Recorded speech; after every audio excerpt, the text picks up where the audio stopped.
Salmo de número 15, meus irmãos. Vamos fazer a leitura da palavra do Senhor. Diz assim a Sagrada Escritura: Senhor, quem habitará no teu tabernáculo? Quem morará no teu santo monte? Aquele que anda sinceramente e pratica a justiça e fala a verdade no seu coração. Aquele que não difama com a sua língua, nem faz mal ao seu próximo, nem aceita nenhum opróbrio contra o seu próximo, cujos olhos o réprobo é desprezado, mas honra os que temem ao Senhor. Aquele que jura com dano seu e contudo não muda, aquele que não dá o seu dinheiro com usura, nem recebe peitas contra o inocente.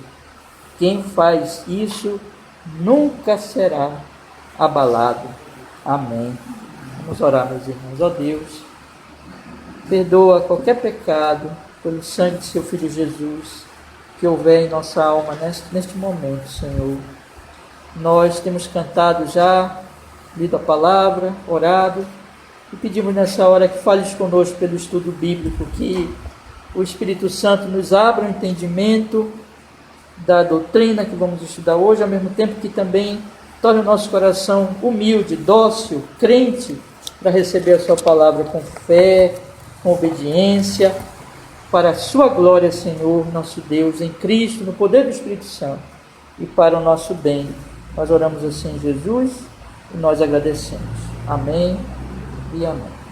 Amém, meus irmãos. Pode sentar, meus irmãos, pode sentar.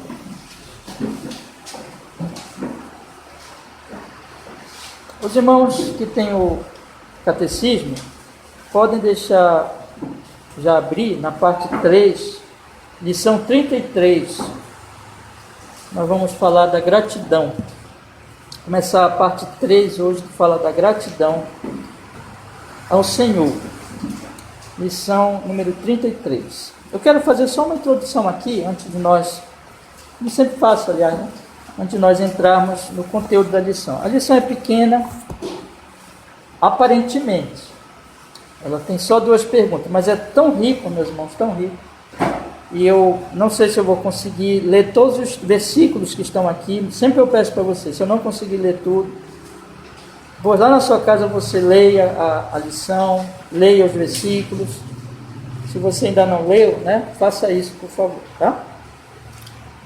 Nós hoje vamos começar a terceira parte do Catecismo Ortodoxo, que é a gratidão. O Catecismo, ele se divide em 3 partes, que os irmãos devem ter na memória, né?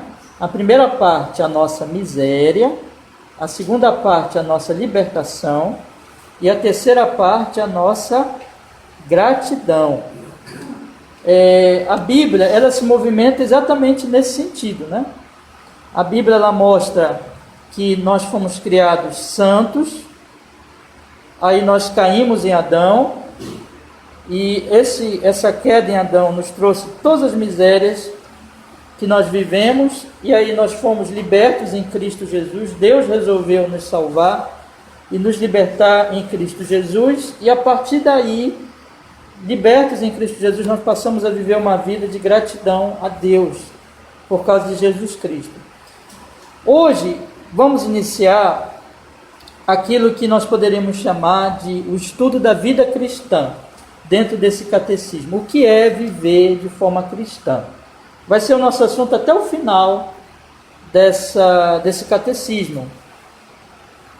Eu preciso então dizer para os irmãos, em poucas palavras, relembrar a nossa miséria, que nós estudamos aqui na primeira parte, a nossa miséria. Qual é a natureza da nossa miséria?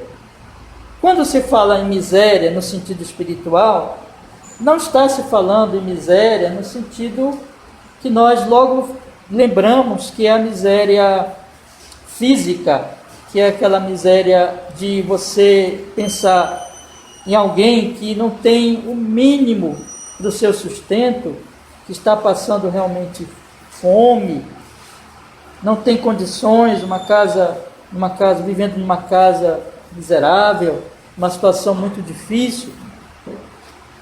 Isso é um tipo de miséria.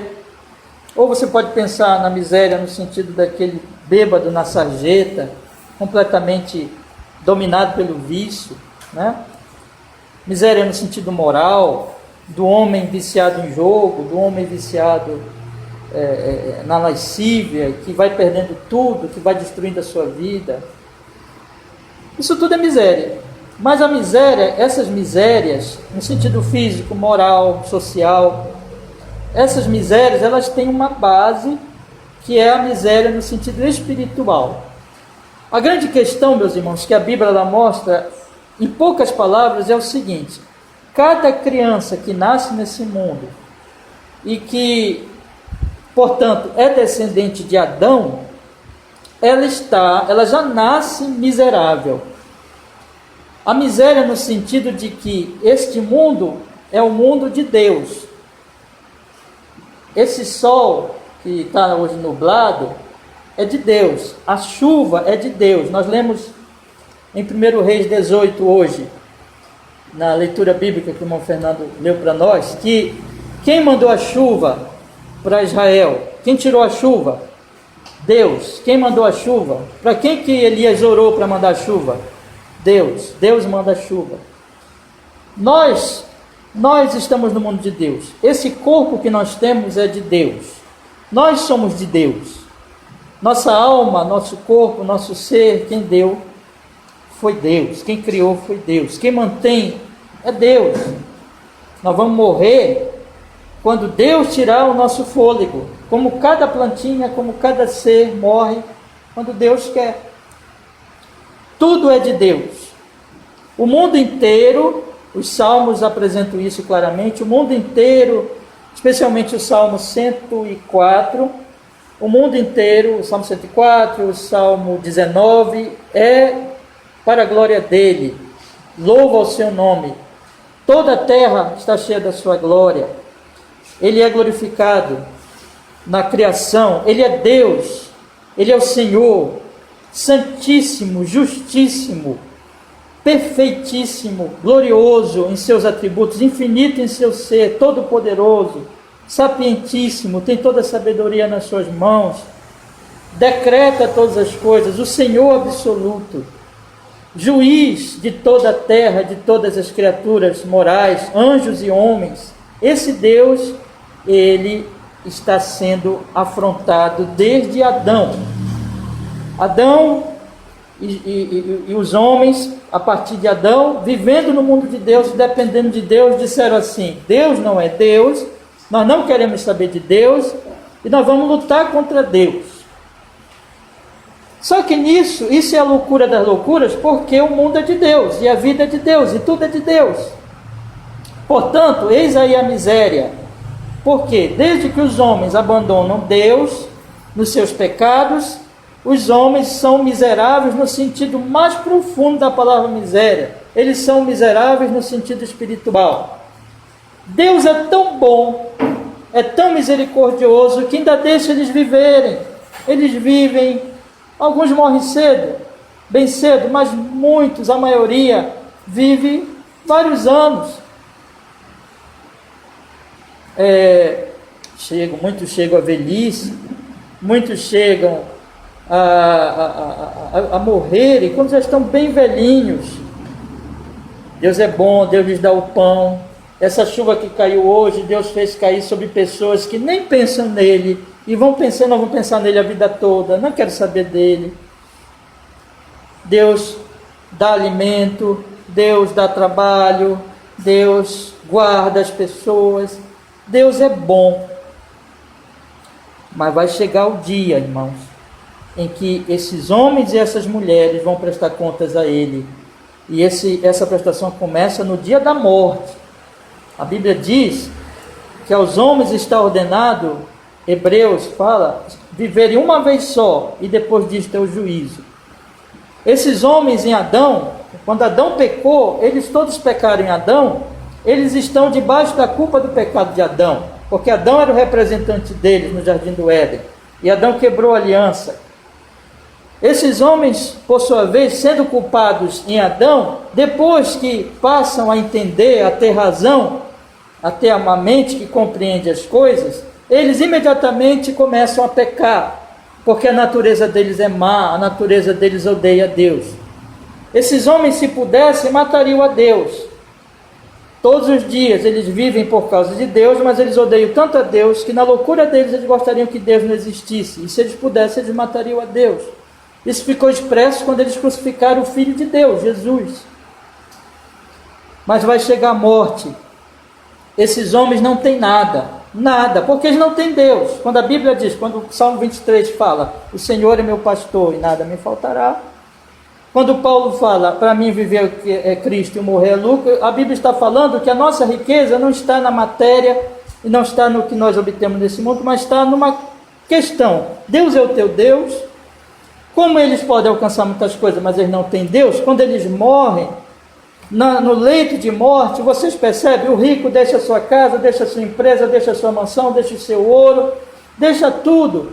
E a alma dele vai estar diante desse Deus que ele passou a vida toda negando e a vida toda afrontando. E imediatamente Deus aplica a sua ira a esse homem e a esta mulher, e ele é lançado no inferno.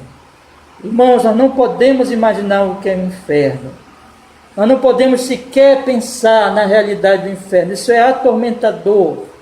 Se nós pensarmos nas misérias deste mundo, se nós pensarmos na pandemia, na fome, na guerra, nas destruições que acontecem nesse mundo, isso não é o inferno. Porque isso tudo, apesar da sua coisa terrível, da sua malignidade, isso ainda está misturado com a graça comum de Deus, que ainda está, Deus é gracioso e Deus mistura essa sua ira que vem sobre esse mundo pecador com a sua graça comum, dando pão, agora ele deu a vacina. Quem foi que deu a vacina, irmãos? Aqui em Belém as mortes caíram. Quem foi que deu a vacina? Deus. Mas no inferno não tem vacina. No inferno não tem médico. No inferno não tem analgésico. No inferno não tem alívio. No inferno, o rico da história que Jesus contou de Lázaro pediu para molhar, colocar um pouquinho de água na língua dele, e não foi lhe dado esse mínimo de água. No inferno é ira sem graça de Deus. O inferno é inimaginável, mas o inferno é o que os homens merecem nos seus pecados. E o inferno é eterno. Nunca terminará, porque o pecado é infinito, a culpa é infinita. Mas aí vem João 3,16 e diz assim: Deus amou o mundo de tal maneira, esse mundo que afronta ele todo dia, esse mundo que não merece nada dele, Deus amou esse mundo, que deu o Filho dele, a segunda pessoa da Trindade, que veio aqui a este mundo, se encarnou, se revestiu de humanidade, se tornou homem como nós, sofrendo as mesmas coisas, irmãos. Desde que ele já nasceu sofrendo, ele nasceu na pobreza, ele nasceu desprezado, ele sofreu desde o início, ele foi um homem de dores, que sabe o que é penar e trabalhar.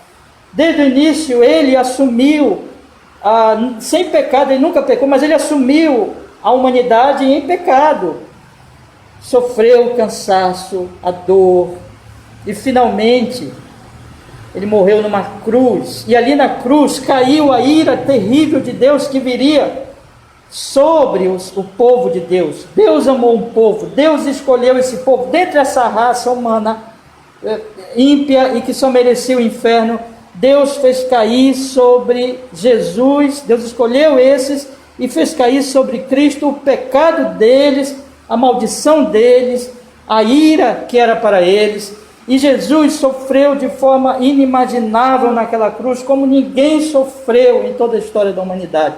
Caiu sobre ele, sobre o seu corpo e sobre a sua alma, a terrível ira de Deus. E aquele santo que estava morrendo na cruz, o Cordeiro de Deus, pelo sacrifício dele, do seu corpo, pelo sangue derramado, dando a sua vida, ele ganhou a salvação eterna a esses eleitos, a esses que Deus escolheu, a esses que Deus quer salvar soberanamente, e ele salva quem ele quer. porque ele não tem obrigação de salvar ninguém, na verdade, mas ele soberanamente amou a esses, a sua igreja, a sua noiva, o seu povo, e Cristo Jesus naquela cruz morreu por eles, pela noiva. Leia Efésios capítulo 5, a partir do versículo 18, e veja que Paulo diz que o marido deve amar a esposa como Cristo amou a igreja e morreu por ela e se entregou por ela, para apresentar essa igreja santa, justa e sem defeito. Cristo Jesus nosso Senhor, e hoje nós vamos lembrar na ceia, o seu sangue, o seu corpo, ele deu a sua vida para salvar este povo. E esses que não mereciam nada, esses que eram altos inimigos de Deus, merecendo só a sua ira e o inferno, como Paulo diz lá em Romanos capítulo 5, ele nos amou quando nós éramos ainda seus inimigos. Esses, ele salvou na cruz. E aí então, ele morre, é sepultado, cumpre todo o propósito do Pai, ressuscita. E ele já tinha escolhido aqueles que iriam levar adiante o seu evangelho e a sua mensagem. Na verdade, essa mensagem já vem desde o Antigo Testamento, desde Elias, desde os profetas antigos, já vinha apontando para esse Salvador que viria. Essa é a mensagem da Bíblia toda, ao Salvador.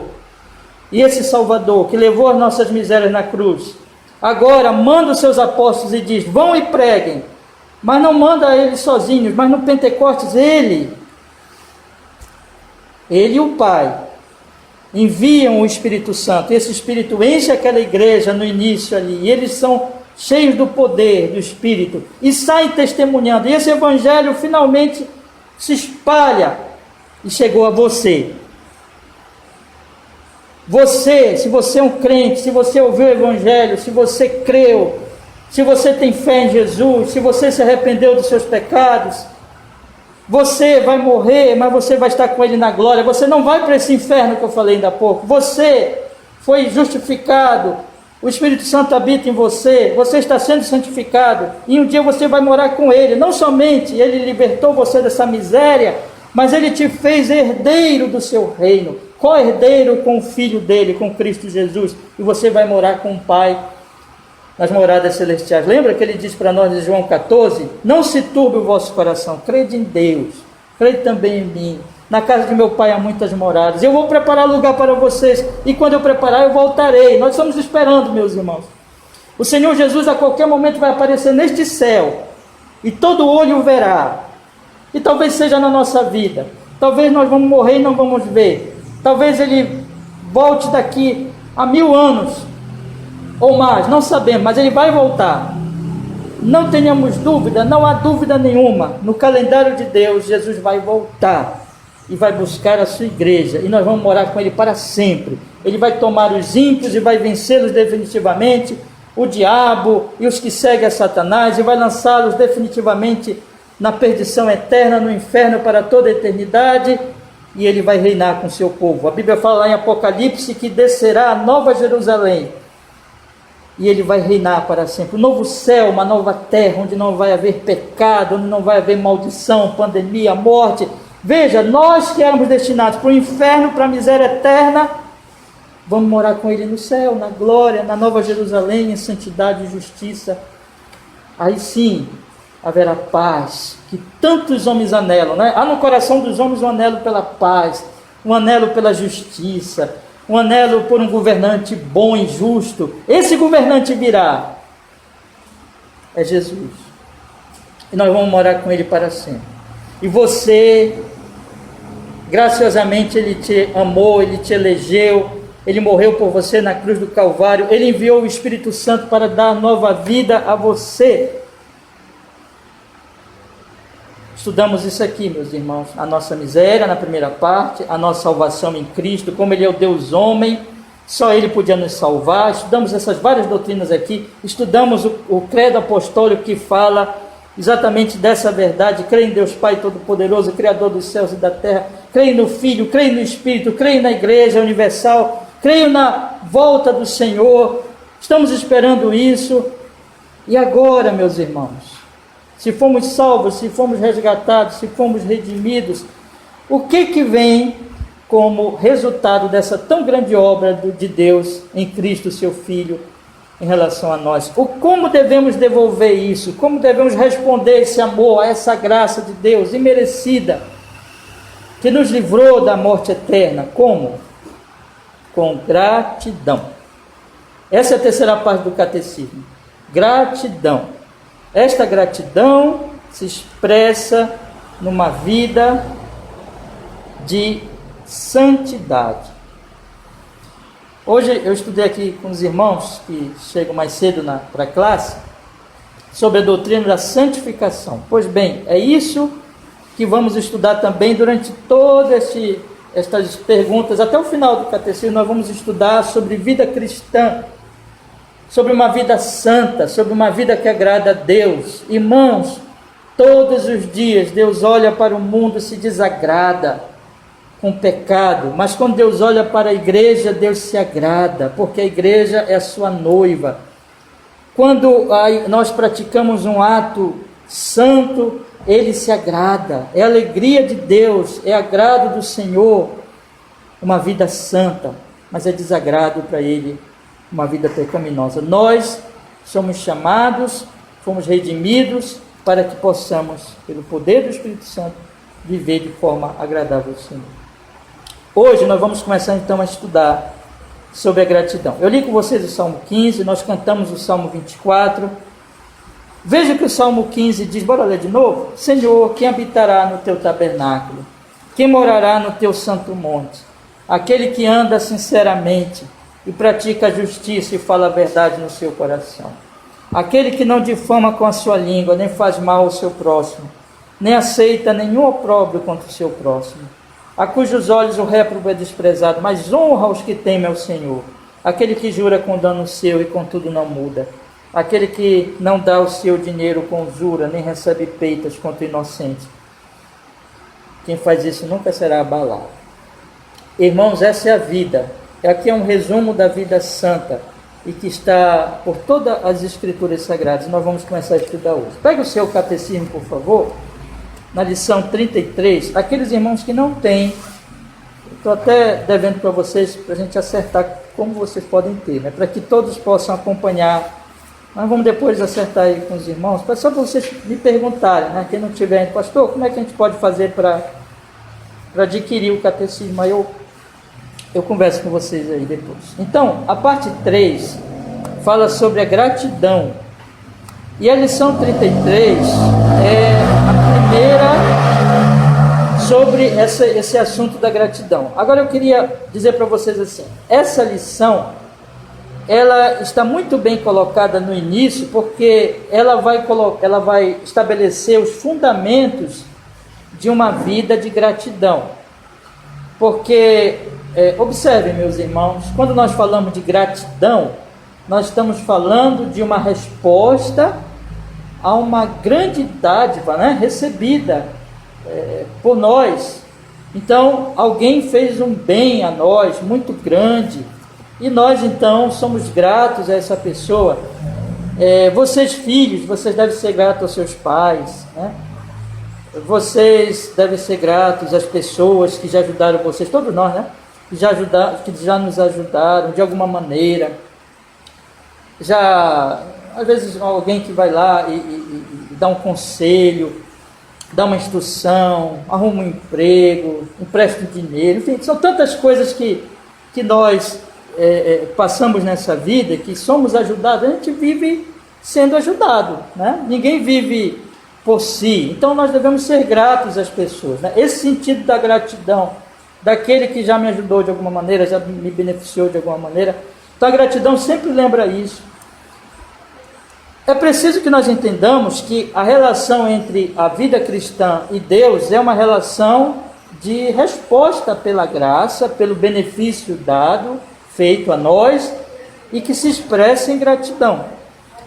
Portanto, a vida cristã, ela é uma vida de gratidão. É importante demais, meus irmãos, nós temos isso na mente. Por quê?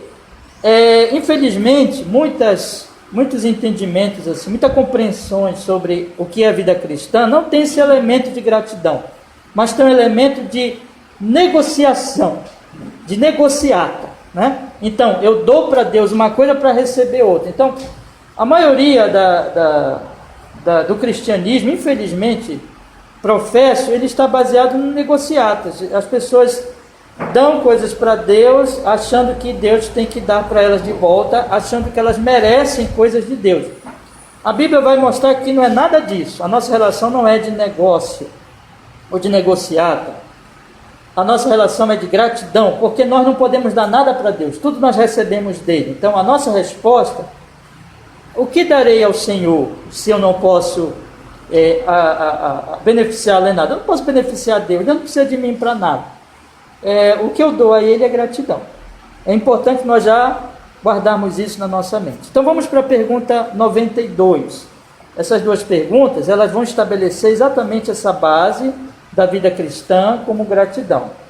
Olha a pergunta: se fomos libertos de nossa miséria somente pela graça de Deus através de Cristo, sem nenhum mérito nosso, por que então devemos praticar boas obras? Esta lição, ela trata das boas obras. As duas perguntas são relacionadas às boas obras. A questão é o seguinte: nós estudamos aqui que a nossa miséria, ela é solucionada tão somente pela graça de Deus no Senhor Jesus Cristo. Jesus Cristo se tornou homem como nós, e ele morreu numa cruz, e no momento que você confia em Jesus como seu Salvador, você é justificado, ou seja, Deus olha para você e considera você justo, porque Jesus já pagou a infinita dívida que você tinha contra o Pai.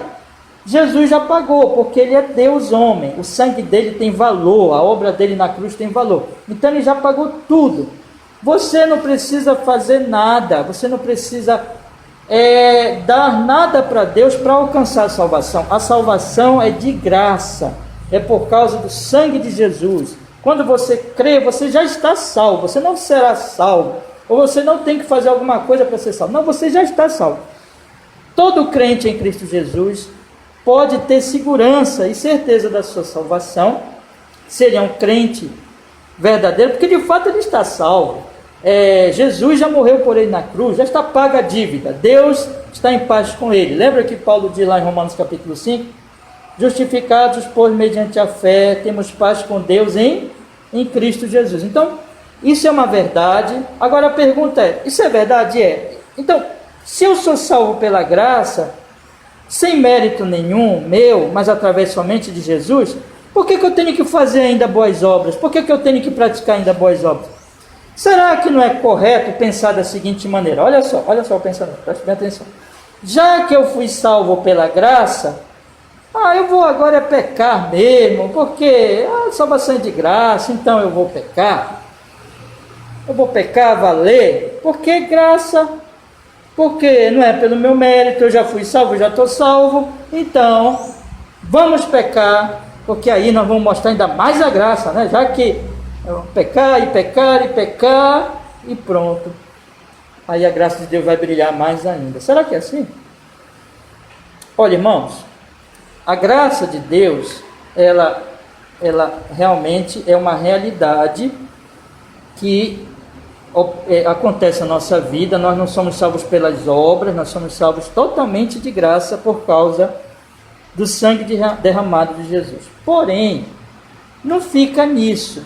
A obra de Jesus, ela não fica somente em nos justificar e em nos perdoar dos nossos pecados e nos salvar de graça. Essa graça, nesse sentido, né? Não fica só nisso, mas ela vai além. A graça de Deus, ela vai além da justificação. A graça de Deus, ela chega numa outra bênção que Ele nos dá, que é a santificação. Então a resposta do catecismo, ela vai nesse sentido. Eu vou ler a pergunta e vou ler a resposta agora junto, tá bom? Bora ler a pergunta e a resposta agora. A pergunta é: se fomos libertos da nossa miséria somente pela graça de Deus através de Cristo, sem nenhum mérito nosso, por que então devemos praticar boas obras? Resposta: porque Cristo, tendo nos redimido pelo seu sangue, também nos renova pelo seu Espírito, a sua imagem, para que com toda a nossa vida mostremos-nos gratos a Deus por seus benefícios, e para que Ele seja louvado por nós. Além disso, devemos fazer boas obras para que tenhamos a certeza da nossa fé, através dos seus frutos, e para que pelo novo viver piedoso possamos ganhar nossos próximos para Cristo. O catecismo, ele nos dá algumas razões porque pensar que porque a salvação pela graça eu posso pecar a valer é um pensamento errado. Vamos entender então por que esse pensamento é errado. A salvação é de graça? Sim, absolutamente de graça. Eu não tenho que ganhar a salvação. Jesus já ganhou por mim na cruz. É só crer, você já está salvo mesmo. Então confio em Jesus, você está salvo. Mas o catecismo diz assim: essa é uma parte da verdade, existe outra parte da verdade. Qual é a outra parte? Tendo-nos redimido pelo seu sangue, também nos renovou pelo seu Espírito a sua imagem. Ou seja, meus irmãos, nós já estudamos isso aqui. Quando eu falei para vocês sobre o batismo, lavagem com água significa purificação. Vocês lembram disso?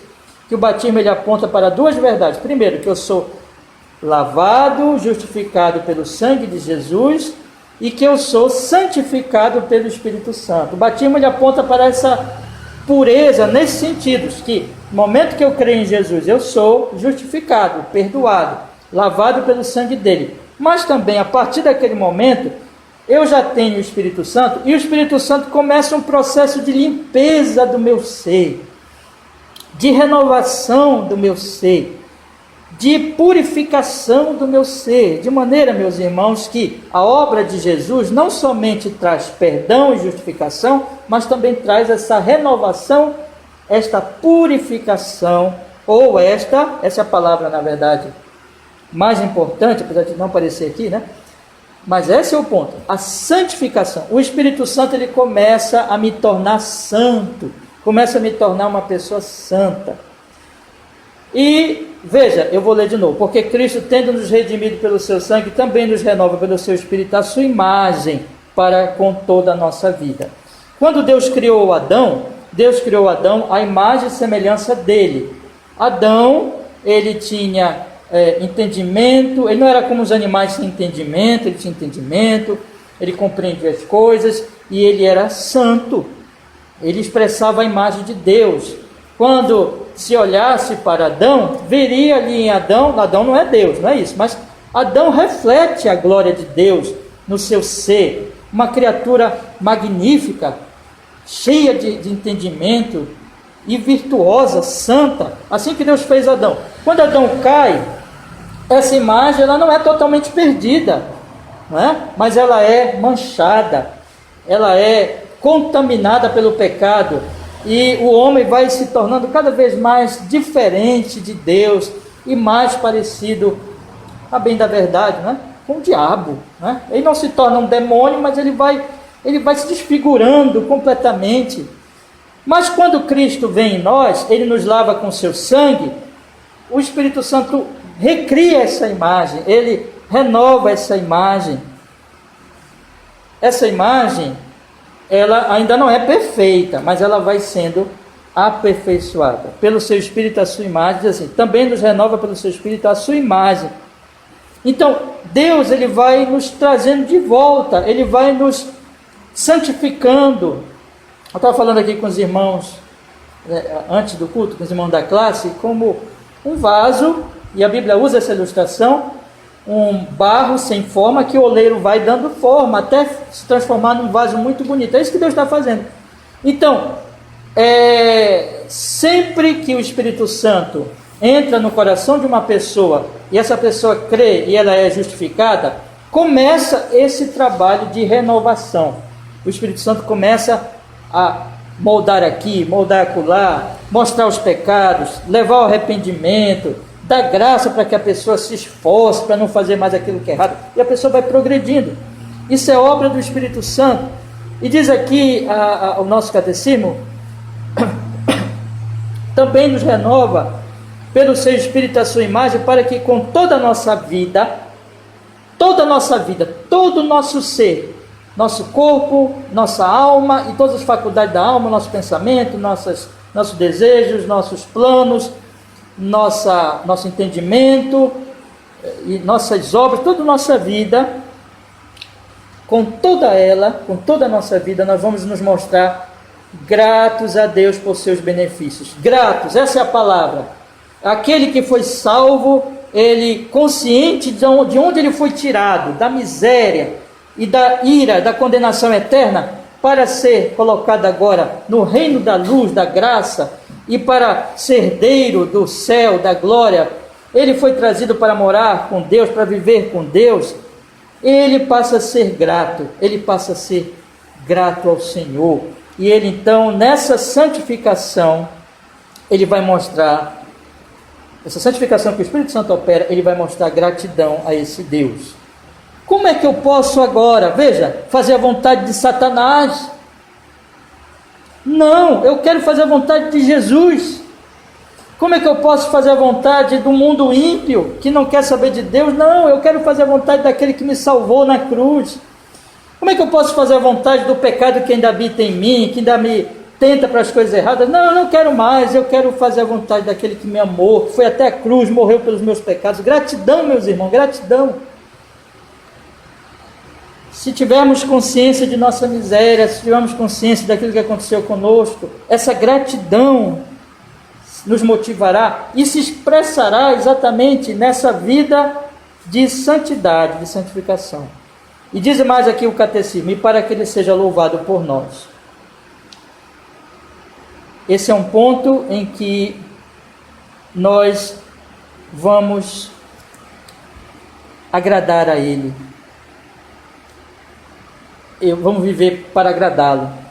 Eu coloquei um textozinho do Martin Lloyd Jones, eu estou lendo o livro dele, estou quase no final, eu li com bastante calma, assim, aquele livro que a gente lê assim, meditando, né? E eu queria incentivar vocês a ler. A Luz e as Trevas, de Lloyd Jones, é uma exposição do capítulo 4 e um trecho do capítulo 5 que ele faz, um trecho do 4 e um trecho do 5 que ele faz da carta aos Efésios.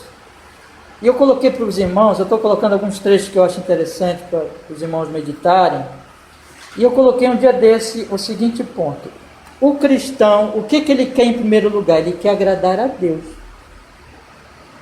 Se você é um cristão verdadeiro, o seu primeiro propósito não é agradar os homens, é agradar a Deus. Não é agradar a si mesmo, é agradar a Deus. E de certa forma, quando você agrada a Deus, você quer agradar a Deus, você está agradando a si mesmo. O que você quer? Você quer agradar a Deus. Se você quer agradar a Deus, quando você então procura agradá-lo, você também está agradando a si mesmo, porque esse é o seu propósito, esse é o seu objetivo. Você quer viver para a glória de Deus, para a honra de Deus. Irmãos, é impossível alguém dizer assim: porque eu fui salvo pela graça, eu vou viver ofendendo a Deus. Não tem sentido. Isso não é cristianismo, isso é graça barata, isso é antinomianismo. Isso é um tipo de cristianismo falso. Não acreditem nisso. Tem pessoas que pregaram isso aí ao longo da história, pessoas que falam isso até hoje. Esses dias eu ouvi um certo senhor que foi um famoso pregador no passado. Este homem hoje fala tantos absurdos. Ele proclama uma graça tipo essa, uma graça barata. A graça que ele fala não é a graça que santifica. Não acreditem nesse tipo de discurso. São falsos profetas, são mentirosos, são enganadores. A graça, ela é uma graça que santifica, que nos faz sermos gratos a Deus, que nos faz nos voltarmos a Deus e querer viver para a graça, para agradar a Deus, louvando a Ele, vivendo uma vida. Esse é o meu propósito, viver para a glória de Deus, viver para a glória de Deus. Vamos ver aqui o 1 Coríntios 6,19. Eu não vou ler todos os textos, tá, meus irmãos? Não vai ser possível. Por favor, leia. 1 Coríntios 6,19.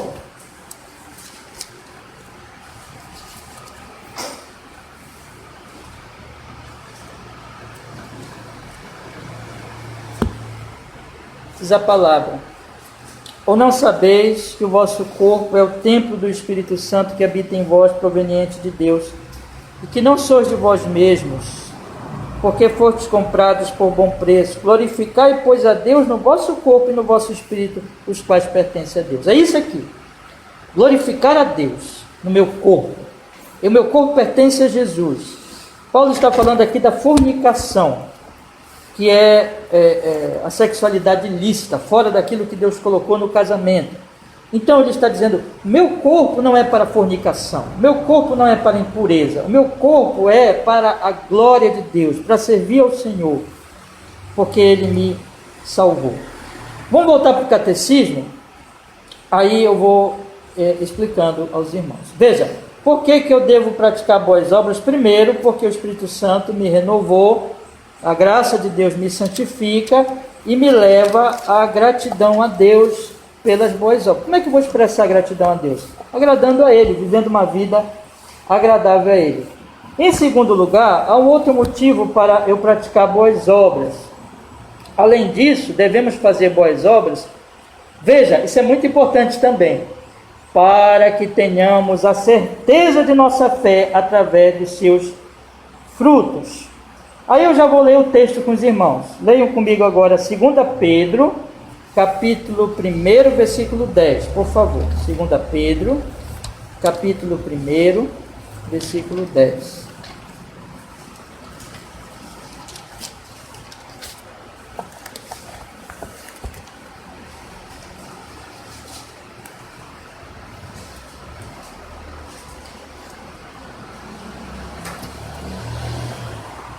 Vamos ler desde o versículo 5, que é importante demais esse trecho anterior, está ligado ao que o catecismo coloca aqui. O versículo 5 diz assim, 2 Pedro, capítulo 1, 2 Pedro, capítulo 1, versículo 5. E vós também, pondo nisso mesmo toda a diligência, acrescentai à vossa fé a virtude, e a virtude o conhecimento, conhecimento a temperança, temperança a paciência, paciência a piedade, e a piedade o amor fraternal o amor, porque se em vós houver e abundar estas coisas, não vos deixarão ociosos nem estéreis no conhecimento de nosso Senhor Jesus Cristo. Pois aquele que não há estas coisas é cego, nada vendo ao longe, havendo se esquecido da purificação dos seus antigos pecados. Então o que Pedro está dizendo? Pedro está dizendo assim, procurem as coisas boas, procurem as virtudes, procurem a santidade, a piedade, o amor, a temperança, a paciência, conhecimento, a fé, a virtude. Tudo isso ele fala aqui. Se vocês tiverem essas coisas, vocês não vão ser ociosos, mas vocês vão ser frutíferos, né? Vocês vão dar fruto. Essas coisas são frutíferas, são proveitosas. Aquele que não as tem, está cego, está esquecido, como ele colocou aqui, purificação dos seus pecados anteriores. Aí no versículo 10 ele diz assim, portanto, irmãos, procurai fazer cada vez mais firme a vossa vocação e eleição, porque fazendo isto nunca jamais tropeçareis, porque assim vos será amplamente concedida a entrada no reino eterno do nosso Senhor e Salvador Jesus Cristo. Preste bem atenção nisso, irmãos, eu quero deixar isso mais claro possível. Olha o que Pedro diz no versículo 10, portanto, irmãos, procurai fazer cada vez mais firme o que, irmãos? Vocação e eleição. O que ele está querendo dizer com isso? Ele está querendo dizer com isso o seguinte, em poucas palavras, que quando você se torna diligente, você vive uma vida santa, você está mostrando a sua vocação e a sua eleição. Jesus disse que uma árvore boa produz bons frutos, e uma árvore má produz maus frutos. Ele disse, não pode uma árvore boa produzir maus frutos, nem uma árvore má produzir bons frutos. A árvore, pelos seus frutos, mostra se ela presta ou se ela não presta.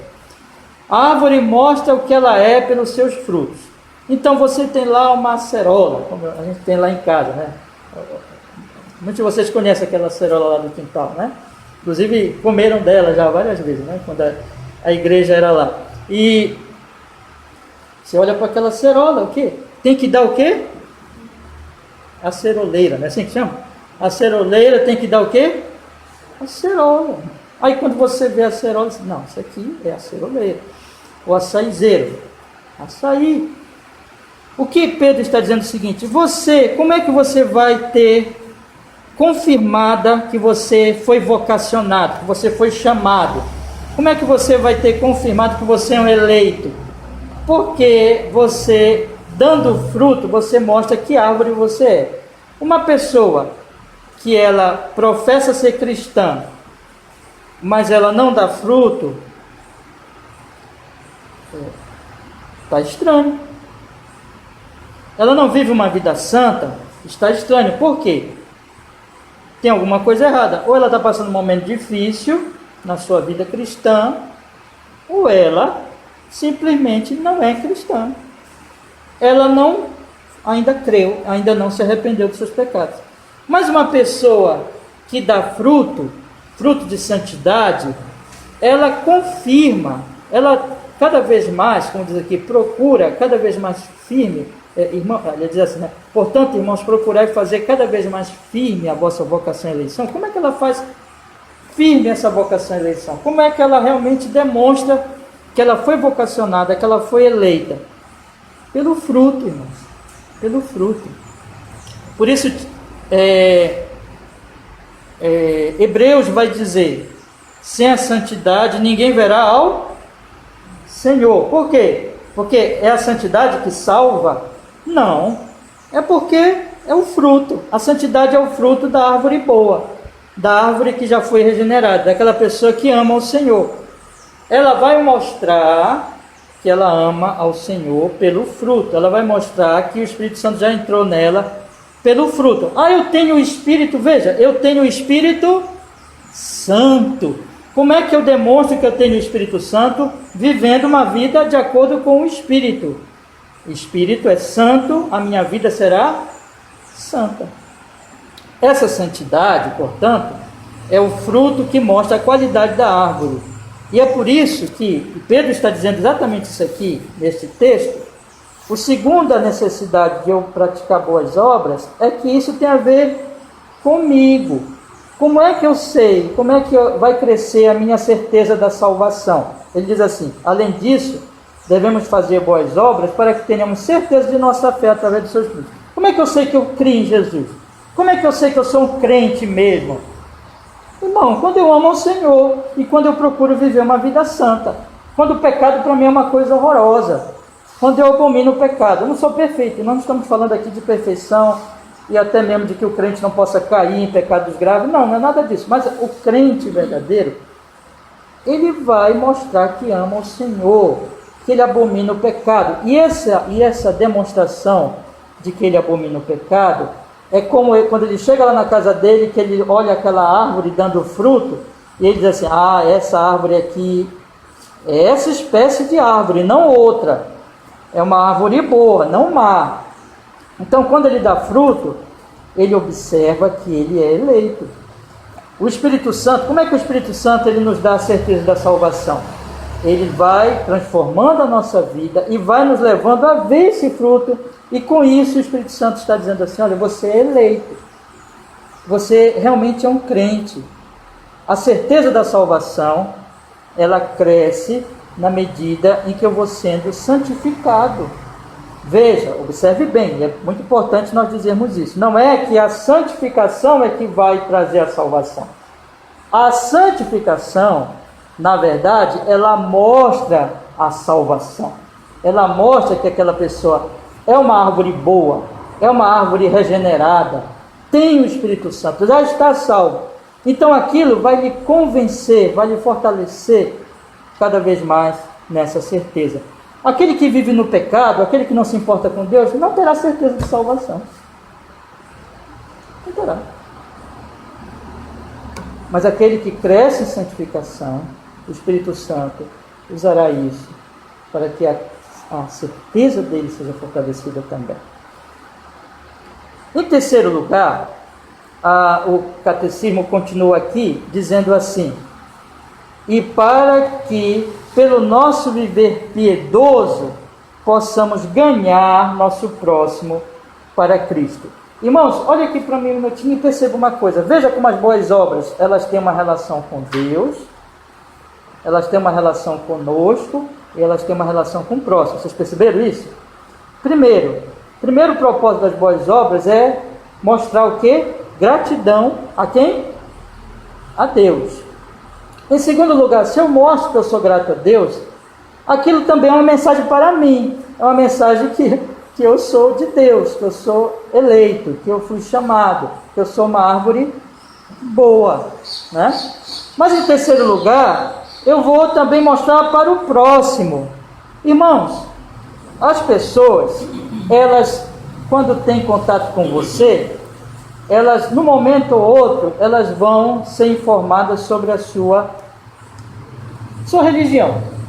O que você é, o que você crê. Numa conversa você vai acabar dizendo, ou alguém vai falar para elas, olha, aquela pessoa ali, aquele colega de trabalho, ele é um cristão, ele é um batista, né? Ele é, enfim, vai dizer o que você é. A sua família já sabe o que você é, a sua família sabe logo, né? Porque a família a gente acaba conhecendo, porque vive conosco, tem mais relação conosco, conhece as nossas intimidades, a família sabe. A pergunta é, eles estão vendo fruto em nós de cristianismo?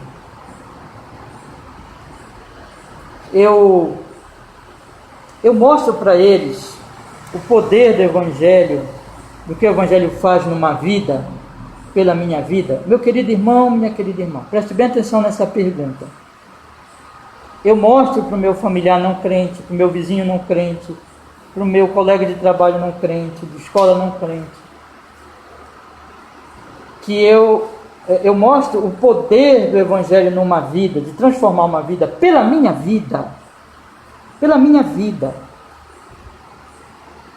minhas palavras, pela minha prática diária. Eu mostro que há algo em mim diferente, que eu sou uma árvore boa. O mundo está cheio de árvores perversas, cheio de frutos maus. Na verdade, Paulo fala obra das trevas, mas a minha vida mostra para aquele meu familiar que eu fui alvo da graça do Senhor Jesus e de que em mim habita o Espírito Santo. Porque eu só posso ganhar os próximos para Jesus Cristo se eu mostrar a vida de Jesus Cristo em mim. Porque se eu falar de Jesus para as pessoas, mas as pessoas olharem para mim e perceberem que eu sou igualzinho elas,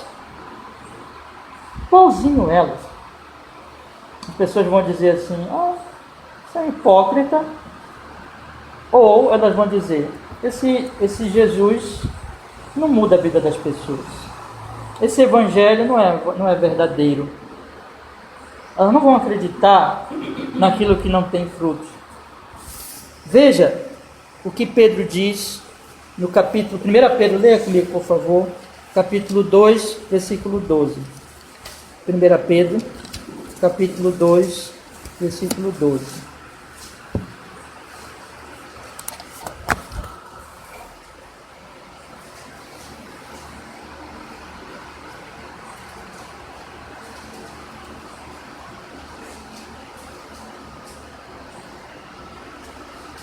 Diz a palavra,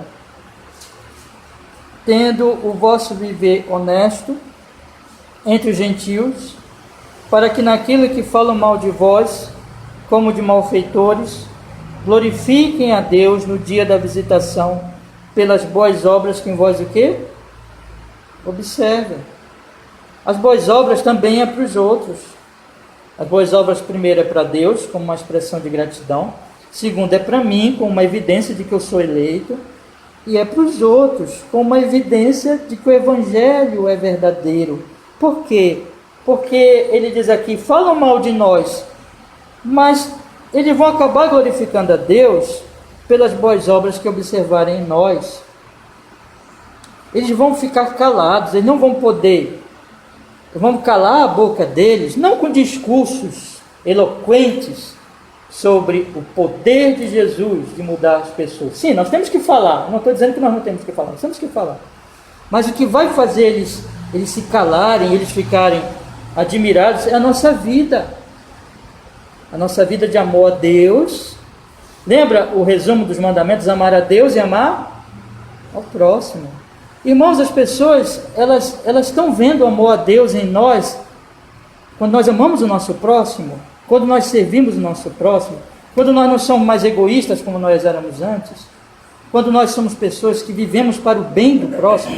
Se vocês lerem a carta de de 1 Pedro, vocês vão ver que Pedro enfatiza muito viver para o bem do próximo. Aí no capítulo 3, ele fala ainda mais explicitamente sobre o efeito das boas obras na vida do próximo. Vamos ler o capítulo 3, versículo 1. Ele diz assim: semelhantemente, vós mulheres, sede sujeitas aos vossos próprios maridos, para que também, se alguns não obedecem à palavra, pelo porte das suas mulheres sejam ganhos. Olha só, irmãos, sem palavra, considerando a vossa vida casta, em temor, o enfeite dela não seja exterior, no frisado dos cabelos, no uso de joias de ouro, na compostura de vestidos, mas o homem encoberto no coração, no incorruptível traje de um espírito manso e quieto, que é precioso diante de Deus. É isso. O marido não crente, Pedro está dizendo aqui, ele vai olhar a esposa dele e vai ser ganho sem palavra, pelo porte dela. Não quer dizer que ela nunca fale de Jesus, não é isso que Pedro está falando. O que Pedro está dizendo é que ela vai mostrar a transformação do Evangelho pela vida dela casta, piedosa, mansa, humilde. Irmãos, é isso.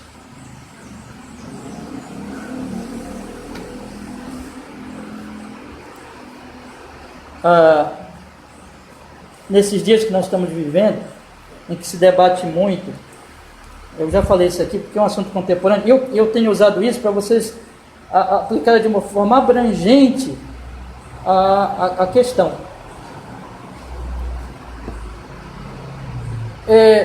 Se os cristãos forem raivosos nas redes sociais, cheios de ira, de raiva, de briga, de ódio contra os homossexuais, eles não estão evangelizando. Eles só estão sendo militantes políticos. Só isso. Eles não estão evangelizando. Ontem eu coloquei para vocês outro texto do Lloyd Jones que ele diz assim: a nossa questão não é simplesmente atacar as pessoas naquilo que elas estão fazendo, naquela imoralidade delas. A nossa questão é pregar o Evangelho a elas. E pregar o Evangelho a elas é mostrar a elas que aquilo é errado, que aquilo é pecado, à luz do Evangelho. E mostrarmos, Lloyd Jones não toca isso lá no texto, mas aqui, juntando um ensino com o outro, e mostrarmos pela nossa vida o que o Evangelho faz na nossa vida.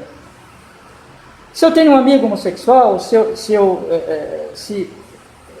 tenho alguém próximo a mim, um colega de trabalho e tal, não é atacando exatamente aquele com ódio e envergonhando ele que eu estarei pregando o Evangelho, mas é mostrando o quê?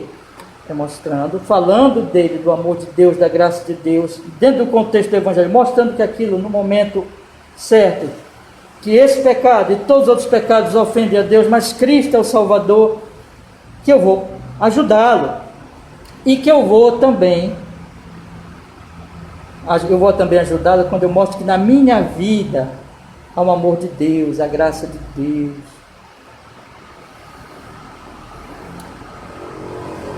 Uma dona de casa, ela não vai ganhar o marido dela enchendo ele de livros. Uma vez eu vi uma senhora, eu contei já essa história aqui há muito tempo, que a senhora queria ganhar muito o marido dela para Jesus. Aí o que ela fazia? Ela ficava todo tempo falando de Jesus para ele, mas ela não se preocupava muito com essa outra parte, das boas obras, né?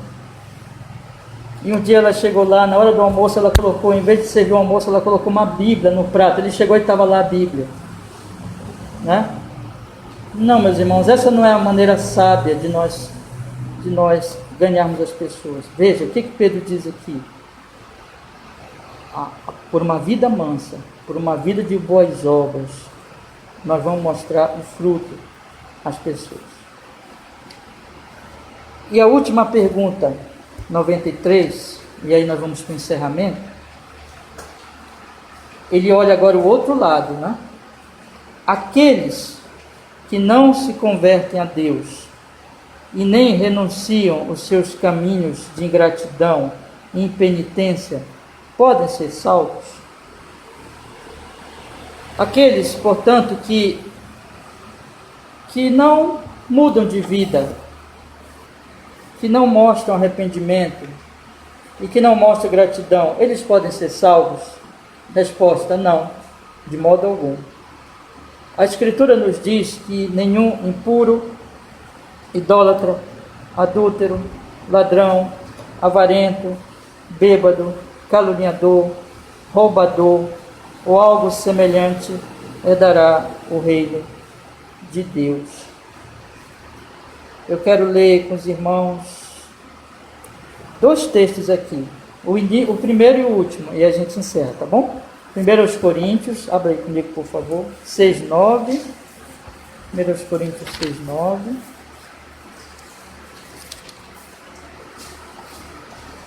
E 10.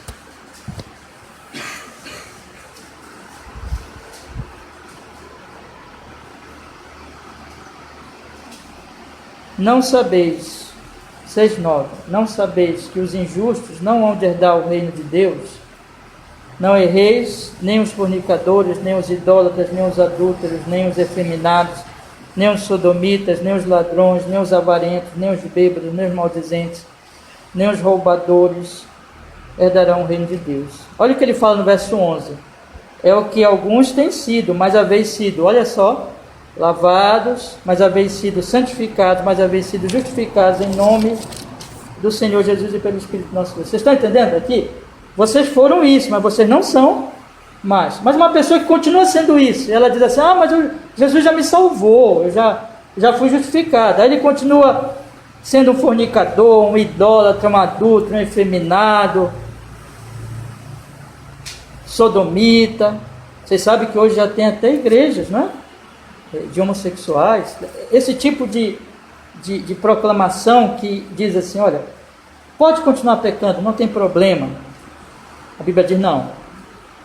A Bíblia diz: se você não foi lavado, é o versículo 11, você foi assim, você não é mais, não foi santificado, não foi justificado, você continua fazendo essas coisas, é porque você não vai herdar o reino de Deus.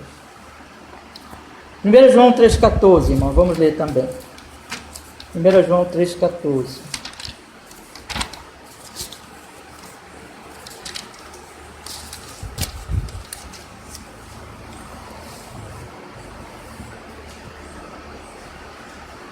Nós sabemos que passamos da morte para a vida. Por quê, meus irmãos?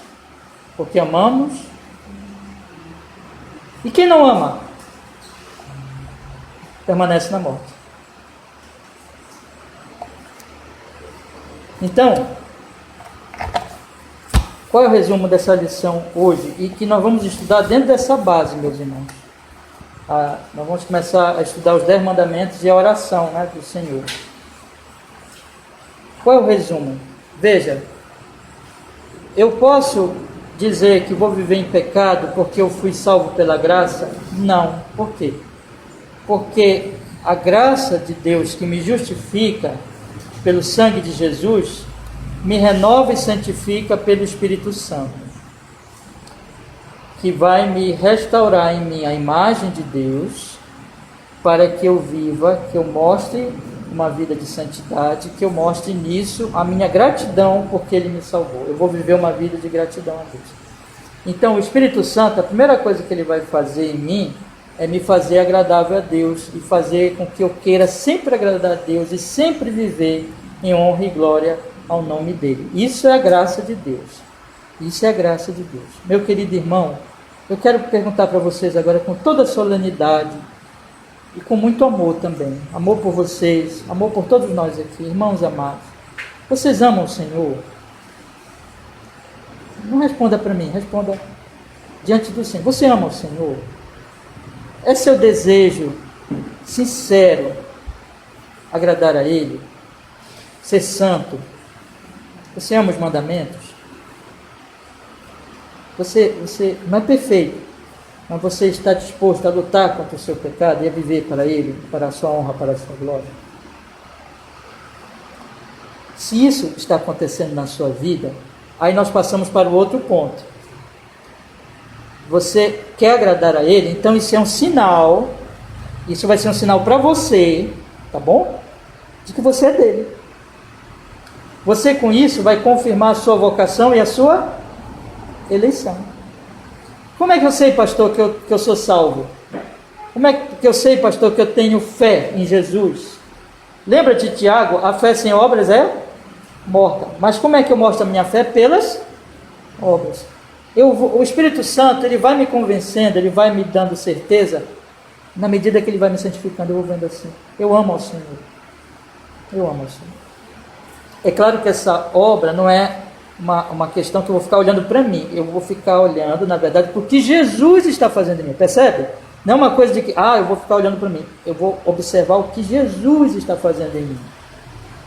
E a outra pergunta que eu lhe faço, meu querido irmão, você sabe, não sabe, que tem muita gente lá fora que não conhece nada dessas coisas e que está indo para o inferno e que ainda está na miséria. Você tem o desejo que eles sejam salvos? Você tem esse desejo sincero? Se você é um cristão, também você quer. Você não quer que essa bênção fique só em você, você quer que essa bênção chegue a eles também. E a pergunta que eu lhe faço é: como é que eles reagem diante da sua confissão de cristianismo, da sua profissão de fé? Quando você diz assim, eu sou cristão, como é que eles têm reagido? Eles dizem assim, eu vejo que o fulano, a fulana, eu já notei mesmo que ele é diferente, ele é uma pessoa que tem mostrado um amor ao próximo, tem mostrado algo que nós não vemos em nenhum lugar. As pessoas têm podido, irmãos, ver isso em nós.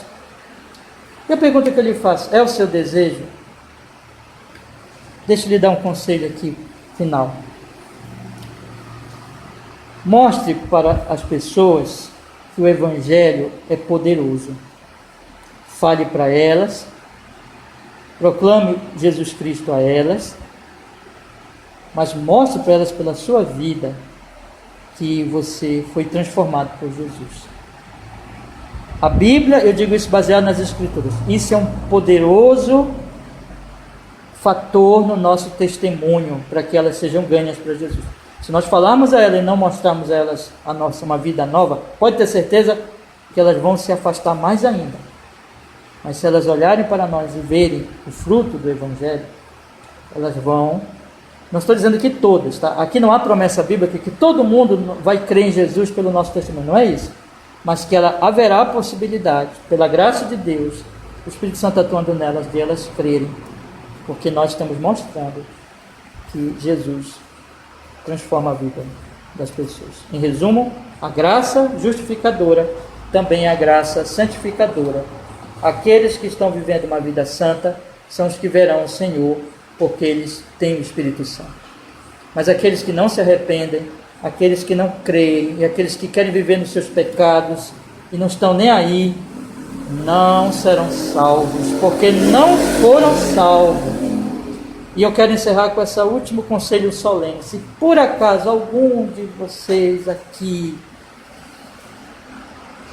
não tem amado o Senhor e tem vivido em pecado e não tem se importado com isso, arrependa-se.